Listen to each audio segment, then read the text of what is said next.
What's going on, everyone? ODC here, and I'm back with another action figure review. Today's review, we're going to take a look at the Mythic Legion's Advent of Decay. This is Thistlethorn. He's a pretty cool little guy. A lot of people think that he looks a little bit more like a chipmunk. I kind of said that he looks like a squirrel kind of mixed with a ferret. I don't know. I guess maybe chipmunk is maybe a little bit more accurate, but he's a pretty cool little guy nonetheless. He does share a lot of similarities with a lot of the other goblins that I've already reviewed. If you want to go back and check out my Legion Builder collaboration video, you can go and check that out. But Thistlethorn here looks really cool. I like his paint deco overall. I really like that head sculpt. The head sculpt is really the coup de grace as far as the action figure goes. That's really where your eyes are going to land. That's where my eyes at least land. And then the other selling point is that he comes with the Four Horsemen sword, also known as the Silver Chord, I believe. This is actually a design that was created by a Mythic Legions fan on the Mythic Legions forums, so I thought that was a pretty cool design nonetheless. Obviously the fan did a really good job with designing, and the Four Horsemen liked it enough where they made it into part of the Mythos world or Mythos universe. I think it looks really cool, though. He's got a cool little backstory. He's got a little bit of he's got a little bit of Gollum mixed in with his story, but he is a good guy. He works with Queen Artemis Silverchord, and he's pretty cool looking. He's a collector of artifacts. He likes collecting treasure and artifacts. As far as Thistlethorn's articulation does go in range of motion, his head can do a swivel. Full 360 rotation right there. Just snapped his neck and now he's dead. His head can look up, and it can look down, and it can pivot side to side. Looks really good. Nice pivot there. Look, really good range of motion. Let's see if he's got some job turkeys. Not really that many. So just a little bit of job turkey-ness.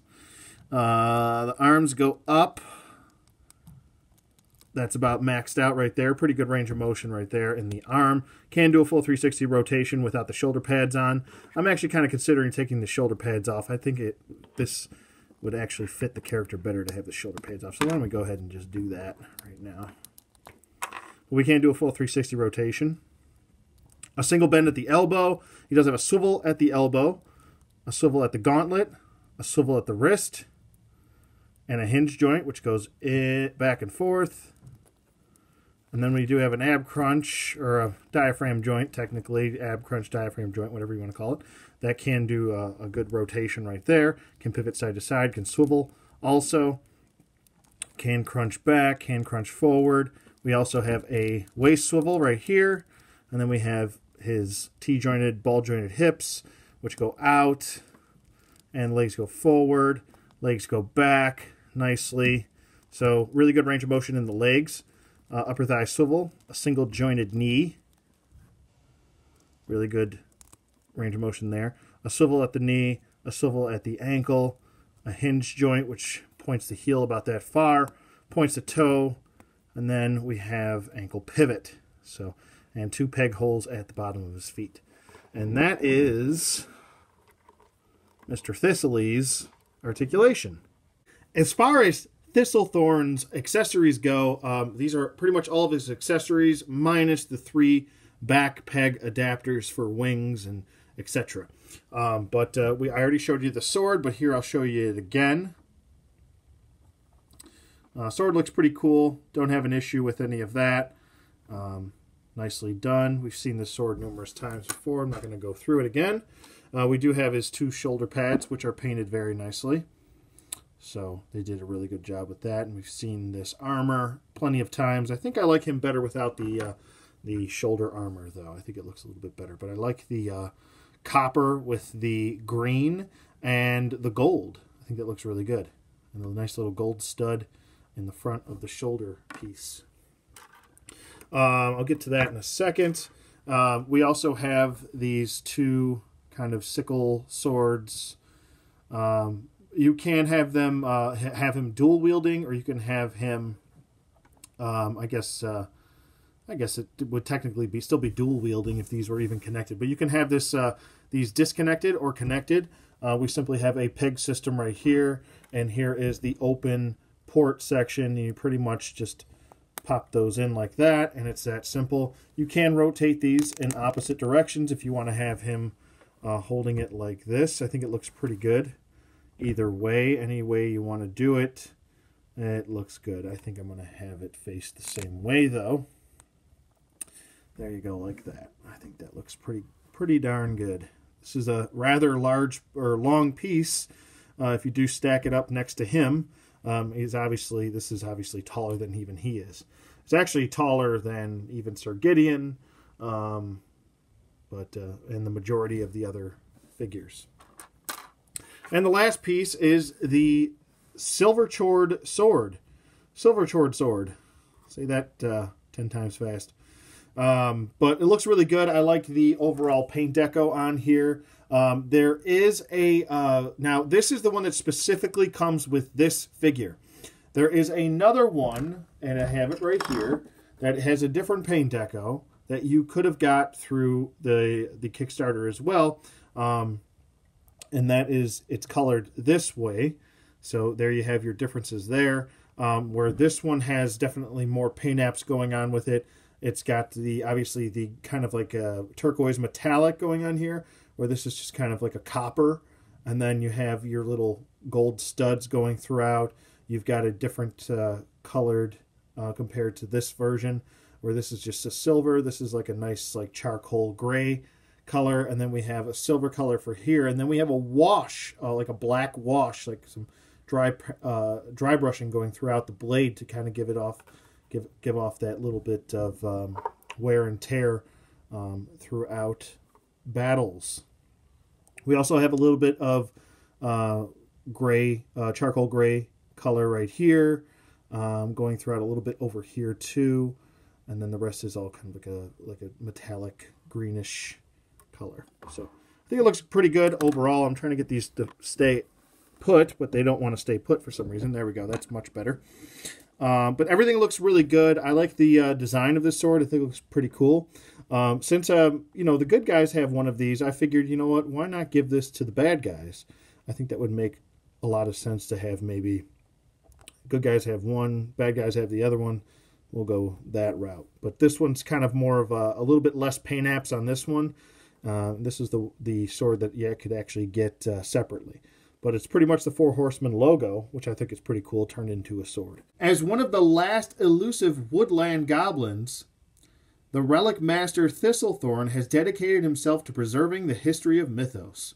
Fascinated with his ancient weapons and artifacts from an early age, he has always had a predilection for spotting and acquiring, the most precious of objects. Now serving Queen Artemis Silverchord, Thistlethorn is a guardian of Castle Silverhorn's greatest treasures, including the Silverchord, which is that sword that he's holding.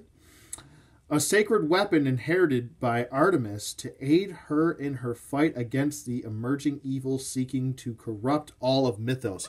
So that is quite the nice little read-up right there. Pretty cool. Here's the packaging, pretty self-explanatory here. I'm not going to get too crazy into it. There's the front, here's the back. We've seen the card artwork numerous times. Looks really good. On the side here, we have the clan symbol, which is Queen Artemis Silverchord's clan. On the other side, we have the read-up. And since I just read it to you, I will even hold this up here so you can read it. If you want to pause it and read it, go ahead and pause that and read that. And then down here, we have a picture of Thistlethorn. Okay, and breaking down his sculpt and paint work, here we have, I wouldn't be surprised if his first name is Alvin Thistlethorn.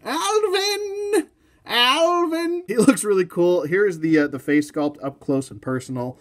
I really like the face sculpt. It was I think one of their best sellers as far as what people were demanding as far as a character was concerned. He's a cute little guy, pretty cool. I'd like to see how much of a warrior he actually is. He doesn't He looks kind of like a, maybe like a comic relief, kind of.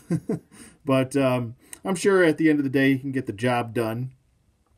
I like the greens going throughout, this nice metallic green going throughout the body. Let me just fix his torso here. That's driving me up a wall. The metallic greens going throughout the body looks really good. I like the copper look with all of the green kind of going in between the armor panels right there. That looks really good. I like the gold studs going throughout the back of his arm, or his armor right here. And then the under armor, the chainmail underneath is a nice silvery type color. Looks pretty cool, or a charcoal gray color, whatever you want to call it. I like the continuation of all of the copper on his back. His nice sculpt on the back. I really like all the lines and paneling going throughout that. The armor on his crotch piece is a nice metallic green. We've got a little bit of dry brown paint detail going throughout here, and also some like almost like copper brownish paint going throughout here on the boots. Throughout the legs as well. I think that looks really nice, very welcomed as far as I'm concerned. We've got this kind of leathery cod piece right here with some gold studs. Looks really nice. The gauntlets look really good with the copper and the metallic green. The copper actually has kind of like a shine to it. Looks really good. Really does help the green pop. So really good color scheme here. I don't have an issue with any of that. I think it looks really good. And if you didn't get a chance to pick this guy up, I think you can still pre-order him on Big Bad Toy Store. I think he goes for around $50 on there, but I think that's pretty much your only other option right now. But looks really good. I'm pretty pleased with it. I even like the little bit of gold line paintwork going throughout the shoulder pieces. That looks really good too. So really good job overall. I'm pretty pleased with his sculpt and paint. As far as Thistlethorn size comparisons go, here we have him stacked up next to the NECA Keaton Batman and the DC Universe Classics Hawkman. Next up, we have two Marvel Legends. We have the Bucky Cat body mold on the right, which is Multiple Man, and then we have Bishop, which is on the Hyperion body mold. And lastly, we have him stacked up next to the Motu Classics Vicor and the Mythic Legion Sir Gideon Heavensbrand. Okay, so my final thoughts on Thistlethorn here. I think he's really cool. I'm really pleased with how he turned out overall. I like his dual-wielding weapon, and I like the silver-chored sword. That looks pretty awesome. I like his little read-up, I should say. I like the fact that he's kind of a goody version, a good guy version of Gollum, maybe mixed with a little bit of Frodo in there. I mean, in the read-up, it even says Precious in there, so you knew what they were going for as far as the horsemen were concerned. I think it's cool that he's kind of the guardian and the almost, I guess, if you want to consider him almost like an archaeologist. He's looking for ancient artifacts. He's got a little bit of Indiana Jones in him too. So pretty cool backstory. With that being said, I'm gonna give him a verdict of 2 thumbs up. There's my 2 thumbs. So yeah, definitely would recommend this. If you're a Mythic Legions fan, then I would definitely, if you don't have them, I would recommend you go get them. Save up some money and at least pre-order them through Big Bad Toy Store if you can. So that's pretty much it for me. Let me know what you guys think in the comments below. Thank you for watching as always, and the continued support really does help. Be sure to hit that subscribe button if you haven't. Hit the bell twice for notifications until you see 2 little parentheses hanging over the bell. That way you know you'll get all notifications instead of occasional ones. Also, be sure to hit that like button. If you want to hit the thumbs down too, that's cool, but let me know how I can improve my content. You guys have been awesome with this series. You've really been supporting it well, and I can't thank you all enough. So thank you so much, and I'll see you guys on the flip side.